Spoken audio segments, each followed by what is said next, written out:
Hi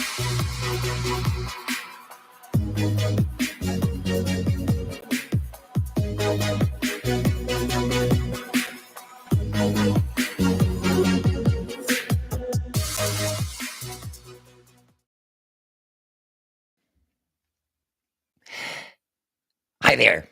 I have been doing talks on workplace happiness for over 20 years now. And in that time, it's become more and more clear to me that workplaces are really starting to take this seriously. More and more workplaces are actually trying to become good workplaces where people like to work. And why do they do that? Well, a huge part of the reason why is that they realize that their happy workplaces make more money. There are business benefits to running a happy workplace, and you can more easily achieve your results if your employees don't actually hate their jobs. I think that's a fantastic realization, and I want to talk about that in this video. This is what we're going to go through. We're going to talk about exactly why happy workplaces are more successful. There's a ton of fascinating research behind this, and we're going to look at some of the most relevant and some of the most interesting. And finally, we're going to talk about how you can use this to inspire workplaces to take action and become happier. I hope you're sitting comfortably. I hope you have a glass of your favorite beverage. Let's do this thing. While we're going along, if you have any questions, you can ask them in a comment. If you're watching this live, I will respond to your questions after my presentation. If you're watching this later, write a comment on the video and I'll see your question and I'll be happy to respond to this. But first, why does this question matter? Why is it important whether or not happy workplaces are more productive? And you know, it'll be nice to live in a world where bosses and executives and leaders, you know, just create good workplaces out of the kindness of their hearts, and because they have a genuine interest in their employees' well-being.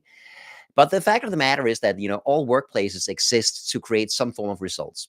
Private sector workplace exists to create some form of profits for its investors. Public sector workplaces exist to create services for, you know, citizens, residents in the city or whatever. So if you want a workplace to take happiness seriously, and we do, paradoxical as that may sound, I think we need to make that connection between happy employees and better results for the business, either profits for a private sector workplace or more productivity for public sector workplaces. And make no mistake about it, a lot of people know this, realize this, but a lot of people don't. I have actually heard some bosses say that, you know, if my employees are happy, they're not working hard enough. That attitude is still out there. And my message for those types of leaders is that even if you don't care about your employees, even if you couldn't give, you know, a rat's ass about the well-being and happiness of your people, you should still care about it, because if your employees are happy, your company will perform better. It really is that simple. There's a ton of research behind this. I think this quote sums it up very well from Kerry Cooper, a professor at the University of Manchester, who's done a lot of research in this. And he said that there is a significant amount of research that organizations with high personal well-being will get better results, or to put it a different way, happy workplaces make more money. Here are just a few more articles and books that that make the same claim, that support this. And we've looked at all of this research. It's fascinating stuff. And I think that if you want to ask the question, oh, so why are happy workplaces more productive? Why do they get better results? There are sort of two levels to that. We're going to look at it from two angles. There's like the individual level. So there are some individual benefits to being happy at work. So if you enjoy your job, you probably do a better job for a number of reasons. So you individually perform better in your work. We're going to look at exactly why. And then this translates into some organizational benefits. So not only does the individual employee perform better when they like their jobs, but then that translates into organizational benefits, and we're going to look at what those are. But let's start with the individual. And I really like this quote. This is my favorite happiness researcher ever, Ed Diener, who said that in the workplace, we know that happiness causes more productive and more creative workers. And if you know researchers, you know how careful they are about using the word causes. They really don't want to use that unless they have strong evidence for it, and that's what he found in his research. I want to mention a couple of studies that show this. This one is fascinating. In this study, they brought volunteers into the lab to do a series of tests. For instance, they had to add 5 two-digit numbers under time pressure, and then they saw how they performed. And then some of the just before they started doing this task, they treated, as it's called, some of the participants. They made them a little happier. They could show them, for instance, they could show them a funny video. And some of them were in the control group. They just saw like a regular video that didn't make them any happier. And they actually found that the participants who just watched the funny video were 12% more productive in this very simple menial task of just adding 5 two-digit numbers. Here's like the quote from the introduction to the article. We address a question that is of special interest to economists. Does happiness make people more productive in a paid task? The paper finds that it does. And this is just from watching like a short, funny video that makes you a little happier. Right after that, you actually perform better in such a simple task as adding two-digit numbers. That's in the psychology lab. What about in real life? That's why I love this book, The Progress Principle by Teresa Amabile, which is based on research on real people working on real projects in real workplaces in real life. And what they found in their research is this, that people perform better when their workday experiences include more positive emotions. So very simply put, when people are happy, they are more motivated, they are more productive, they are more creative. And I think that is such an important point. And it goes way beyond that. If you sort of sum up all of the positive effects that you can find on happy employees, why do they work better? These are all of the effects that we've been able to find. So for instance, they are more productive. We know they're more creative. That's actually from Teresa Amabile's research as well. She finds that when you're in a good mood, your mind is more open to new ideas and experiences. We know that happy people are more helpful. When you're having a good day, you want to help others. When you're having a bad, you're like, they can fend for themselves. We know that happy employees give better customer service. We know they're more focused on quality. We know they work better together, so they're better team players, more open towards others, more likable. Nobody likes a grouch. Nobody who likes somebody who's always in a miserable mood. Happy people show more empathy, more kindness. They're more willing to help others. Happy people are more resilient towards, for instance, stress and burnout and setbacks.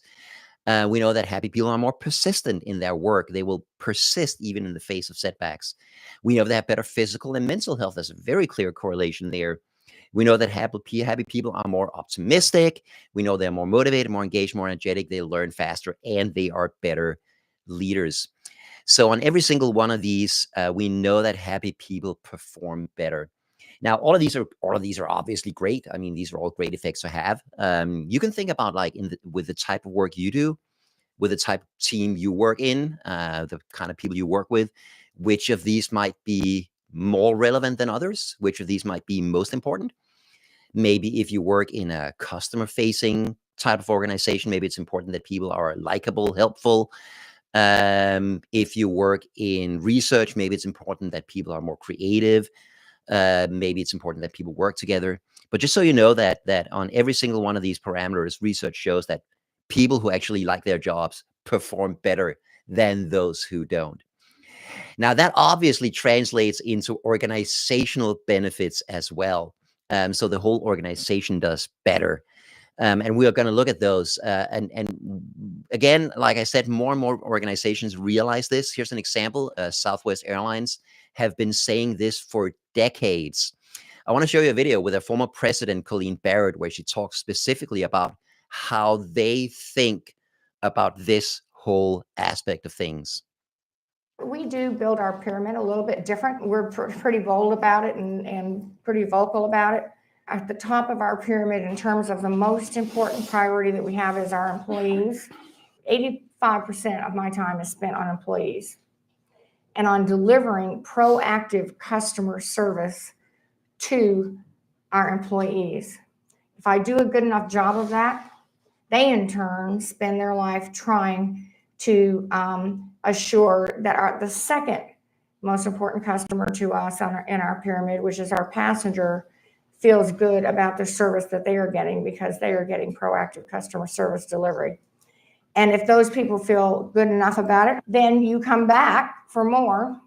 And if we have a decent business model, which we do, I say humbly and with pride, then the shareholders will make a little bit of money. And in our industry, that's pretty darn hard these days, but we've managed to do it consistently for 35 years, which is really unheard of in our business. That means that our third customer in terms of importance, our shareholder, is satisfied. First of all, I think she's just adorable. I just want to give her a hug. And secondly, I love what she says. And basically, what she says is this: that in Southwest Airlines, the employees come first. The most important thing for her was delivering proactive customer service to them so that they were happy. Because when they were happy, they did a really good job, and that makes the customer happy. When the customers are happy, they come back. They fly Southwest Airlines again, even though flying on Spirit Airlines might be a little cheaper. And that way, they make more money, and that satisfies the investors. It creates a better bottom line. And I think it's very important to be clear here that they're not doing this out of the kindness of their hearts. It's not like, I mean, they're a company. They're responsible to their stockholders. They have to make as much money as they possibly can. They have just realized that if they put their employees first, then they make the customers happy, and that way they make more money. If they had put the bottom line first, they would have less happy customers and less happy employees, and they would actually end up making less money. So this is a clear example of an organization that for decades has realized that this is the way forward, and that happy employees actually create a better bottom line rather than focus on creating a better bottom line, which does not create happy employees. That's a really interesting case. Southwest Airlines is also sadly an interesting case in the other direction, because after she and the CEO Herb Kelleher stopped, it seems like they're losing a little bit of that culture, maybe, and they have become more focused on the bottom line, and it's starting to hurt the bottom line, ironically. Like I said, there's a ton of research that shows the business benefits of happiness at work. Why the not only does the individual employee work better, but the whole organization does better. The most comprehensive study is probably from the Gallup organization. They looked at 8,000 teams with 200,000 people in them and found a number of business benefits. If you look across all of these studies, these are the main business benefits that we have been able to find. So higher productivity, the entire organization gets better results, more creativity and innovation across the entire organization, better sales. It turns out that you have more sales growth when people are happy in their jobs. Probably because, again, happy employees get better customer service. Lower employee turnover is huge, right? And this is not exactly a mystery. I mean, if people are happy at work, they will stay with the organization longer. It's not like they're going to stay forever, but they will definitely stay longer than if they hate their jobs and they're just looking for the first chance to get away. Lower recruitment and training costs follows directly from lower employee turnover. That can be a significant cost. Attract the best talent. That one is huge in many industries, especially right now where unemployment is super low in many countries. And it's hard to find staff. And again, if your employees like their jobs, if they're happy at work, they will be out there telling other people about it and saying, you know what, you should come work for my company. This place is amazing. You like it here. On the other hand, if they hate their jobs, they'll be out there warning, friends and family to stay far away. Do not apply for a job in this organization. Lower absenteeism, that can be a significant saving. I have seen organizations, unhappy companies with absenteeism rates of 10, 15%. So that every single day, like 10, 15% of your employees are out sick. And I've seen great workplaces with an absenteeism rate of maybe 2 or 3%. Fewer workplace accidents. That one is interesting. If you're like in construction or in production, it turns out that if employees are happy at work, there are fewer workplace accidents. Probably because people have like a better awareness of each other, a better awareness of the workplace. They're more likely to adhere to safety rules and use the safety equipment that's mandated. Higher growth. Happy workplaces grow faster. They have a higher stock price even. higher profits, higher customer loyalty, and higher discretionary effort from employees. When people like their jobs, when people like the workplace, they put in the extra hours, they put in the extra effort. That's called discretionary effort. There's a ton of research on that. And some of these can be quite easily calculated. Um, so if you wanted to use this to convince your company to take happiness seriously, I mean, you could look at absenteeism rates and you can say, our current absenteeism rate is 8%. What if we could get that down to 5%? And it would be fairly easy to calculate, how much money would that save your company every month or every year? Another one that's super easy to calculate is employee turnover. Replacing an employee is very expensive. The rule of thumb is that replacing non-skilled labor costs about half year salary or a whole year salary. Replacing middle managers or skilled employees, that's more like 2 years salary. So depending on what your employee turnover rate is, it would be fairly easy to calculate what could you save. And that even ignores like the extra, not only recruitment and training costs, but there's also like new employees take a while to become productive. What does that cost your organization in the meanwhile? Another area that's super easy to calculate and look at is customer retention, customer loyalty. If you want some inspiration for that, this book is really good, The Service Profit Chain. And in this book, they make the argument that if you have happy employees, they give great customer service. That makes the customers happy. That creates loyal customers, and that creates profits and growth. And they have specific data to support exactly how much money your company can save on that or can make extra by increasing customer loyalty. And just one more study that I want to show you is the stock price. Maybe the most cynical measure of a company's worth, of a company's success. But even there, happy workplaces do better.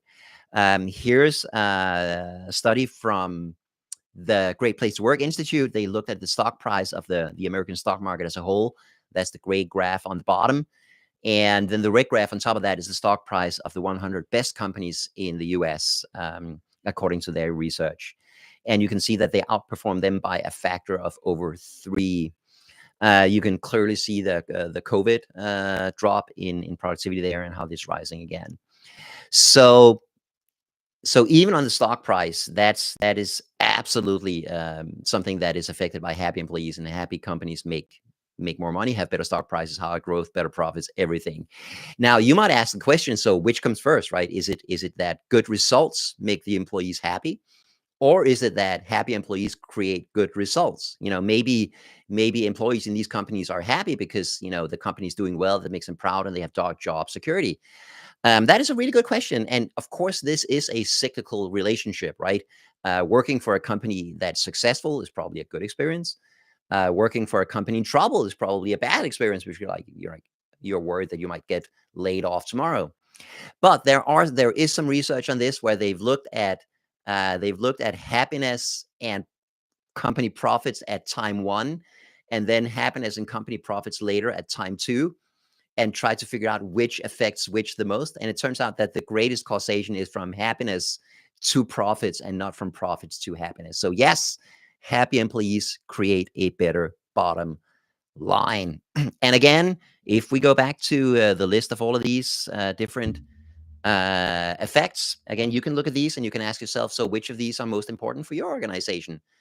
Are you in a highly technical field, so you need to attract the best talent? Are you in a customer facing field, so you need to deliver really good customer service? What matters the most to you, to your organization? That's really important to know, and then to calculate those specific benefits for your organization.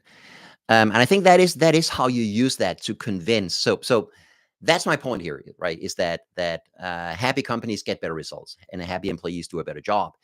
Now, how do you use that specifically to create, to convince top leadership in your organization to take this seriously, to actually focus on happiness, make it a strategic priority like they did at Southwest Airlines? And I think the first thing you need to do is connect this to your business's results, right? And figure out how would your organization be more productive, more profitable, more successful if the employees were happy. And that's very much about, again, looking at all these factors and figure out which of these are most relevant for your workplace. I also think that it's about addressing leadership's pain points. So what is worrying top leadership in your organization? What is keeping them up at night? Is it the fact that the competition is being more creative and innovative and coming out with better products at a faster rate than your organization? Then you can show that, well, happy employees are more creative, they're more innovative, they take more risks, they are more able to develop new cool products. Maybe it's employee turnover. Maybe you're losing, every single month you're losing a huge number of your best and most skilled employees, and they're, taking jobs for the competition. Then you can show, well, if we could increase employee happiness, research shows that would decrease employee turnover. So figure out, what are top leadership's pain points? What's worrying them? What's keeping them up at night? And then say how would increased employee happiness affect those measures? And an interesting point here is that it's tempting to be very positive and say, well, if we have happier employees, we would make more money. That's great, but maybe also focus on what unhappiness is costing the organization. So, because we have unhappy employees, we have very high absenteeism rates. It's currently 12%. That means that every month it's costing us this much money, and every year it's costing us this much money. And the reason why this might be a better argument than here's how much money we could make is loss aversion. People hate losing things.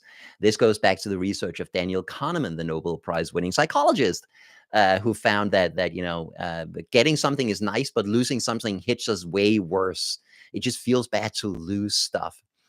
So phrasing is that, our employees are currently unhappy, it's costing us this much, might actually be a more effective psychological driver to get top leadership to take this seriously, instead of, here's how much more money we could make. I also think it's important to lower the bar for top leadership and say, we know what, in order to get these benefits or in order to save these costs, we don't actually need to make the organization the best in the world or the best in the country, or, make it the perfect workplace where nobody's ever unhappy.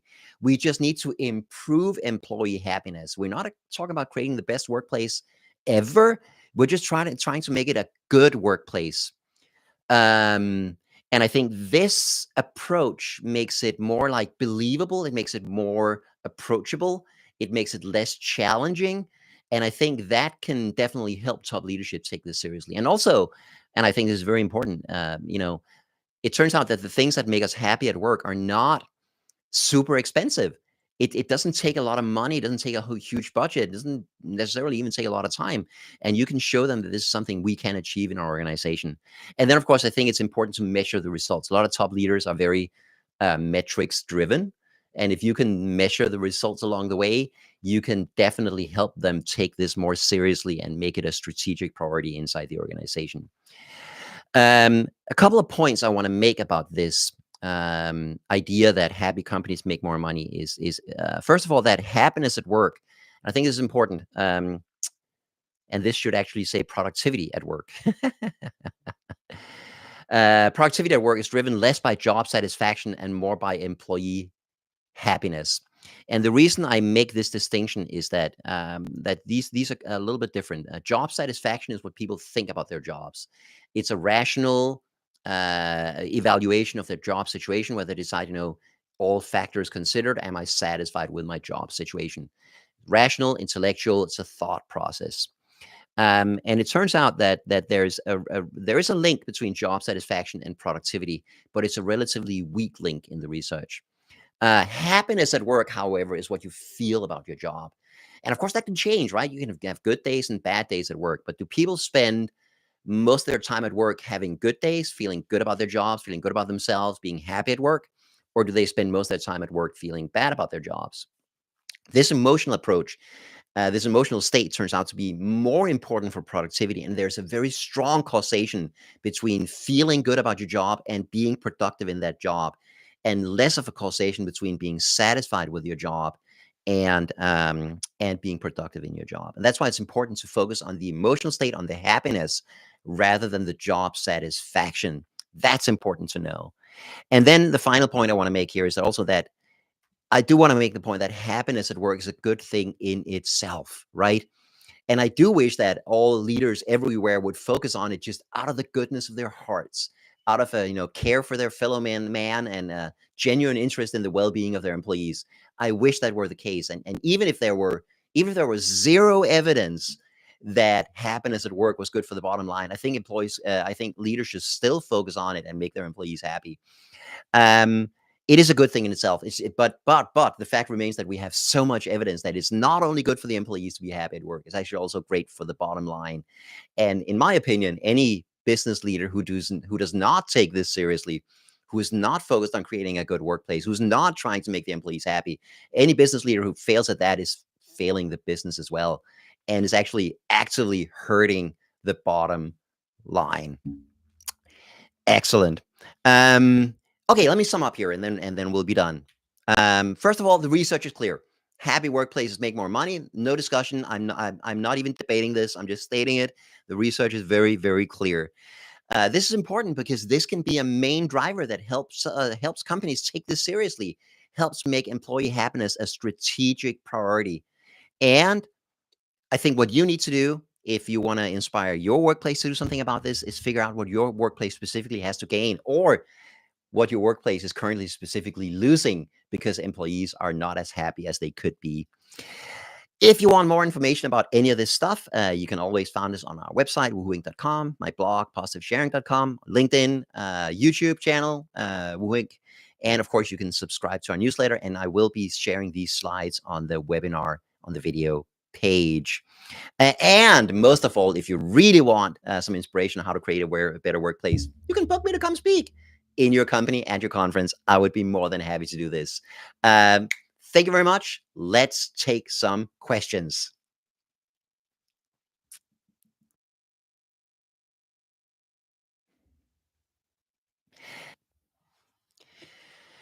All righty. Let me check if there are any questions in the chat. And yes, we have a couple. Let me just turn this off right here. That's a good question. Are there any industries that have more to gain from happiness, or any industries where it matters less? I would say, in my experience, the two industries where this matters the most are anything that's highly customer facing. So retail, hospitality, where you have the customers in the shop, in the store. There's direct contact. Airlines are another good example. There it definitely matters a lot. It is absolutely crucial because there is so much contact between employees and customers, so that if employees are miserable, that will definitely affect the customers. Another and other industries where this matters a lot is anything that's like reliant on innovation and product development. So pharma, tech, in those industries where you need to be constantly developing new things, constantly innovate, that's where it's extra important. Any industries where it matters less, I don't think so. I think every single industry that I can think of, happy employees would be probably the main driver of business success. In almost any industry I can think. I cannot think of an industry where it does not matter at all. Seriously. Um, and finally, a slightly cynical question. Do top leaders ever actually believe this and then change their organizations? Yes, they do. Yes, they do. There are. That's the thing. Organizations can change. Even big organizations, huge, with like thousands of employees who've been around for ages, can actually and who are not happy, where people are not happy at work. Those organizations can change. I've seen so many examples of this, where leadership realizes, wait a minute, this would actually not only be great for employees, it actually also get us better results. And then they start working on it, and if they do this again, take happiness seriously, take it strategically, like they did at Southwest Airlines. And if they focus on the right things, not just the satisfaction, but the actual happiness, then this can actually work. And there are many, many cases of organizations that have done this. And if you want a specific example, one of my favorites is is in the book Everybody Matters by Bob Chapman, who's the CEO of Barry Waymiller, and he went on that specific journey, and it has created wonderful results for the organization. Excellent questions. Beautiful. I hope you found this webinar useful. See you in the next one.